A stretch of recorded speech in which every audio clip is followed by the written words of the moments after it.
So my experience with Father Solanus was in the years when he was resident in Huntington. He was, I say, kind of humorously expelled from or exiled from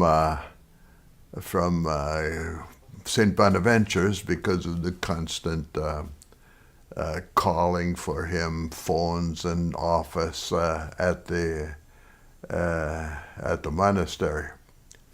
So when he comes to Huntington, it was interesting for us to see 1, 2, 3 buses coming from Detroit constantly in search of, and kind of a pilgrimage, pilgrimages to Father Solanus. And our experience of him, my experience at least, was kind of limited in the sense that the priest wing of the St. Felix was kind of off limits to us. We were students, must have been about 40 of us or so. We were students there, and we had the only contact we would have was at a distance.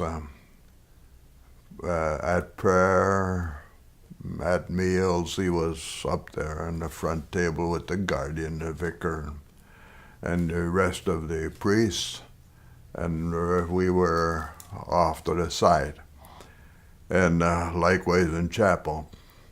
But my memories of him are, as he would be called, they had a special bell for him up in the tower.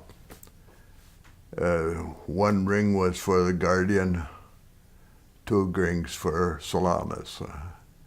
And so often he'd be way out there in the orchard with some 200 apple trees and vineyard there, vines, grapevines.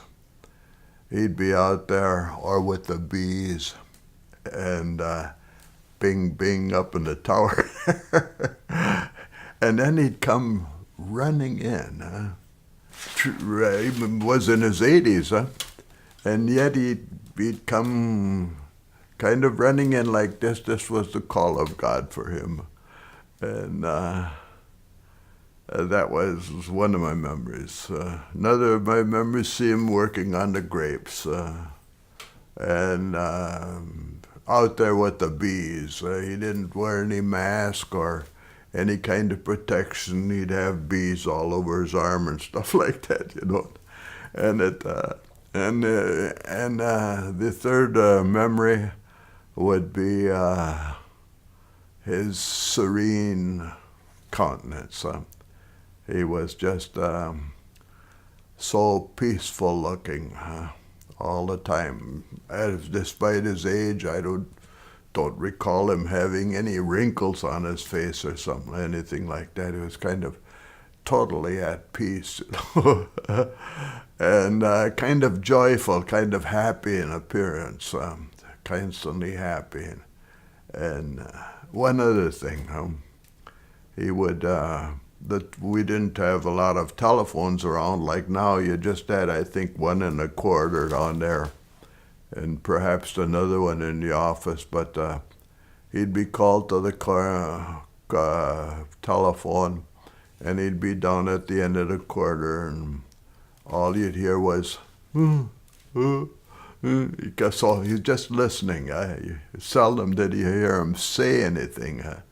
Just listening, and his little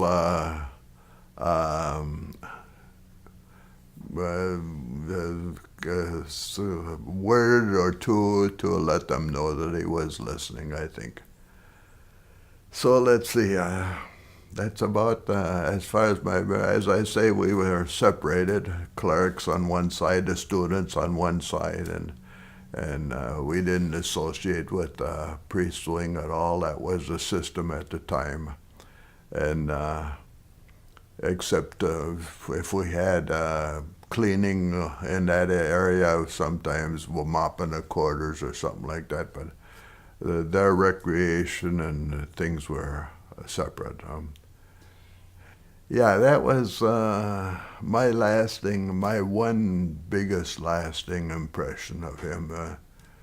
This appearance of total calmness and joy, like you see in some of these pictures of saints and stuff, but of people, 50 years younger than he was. And so I think he was, I don't know if you could say he was in constant contemplation, but at least I think he was quite aware that he was in the presence of God wherever he was, and that was visible on his face. It's my one biggest memory of Father Solanus, his appearance, kind of a joy. And this was, we'd serve Mass for him too, because everybody said Mass daily at those days. This is before the council. And we'd help him vest and stuff like that. But always this, like he's in total peace with everything and everyone, and especially with God, yeah.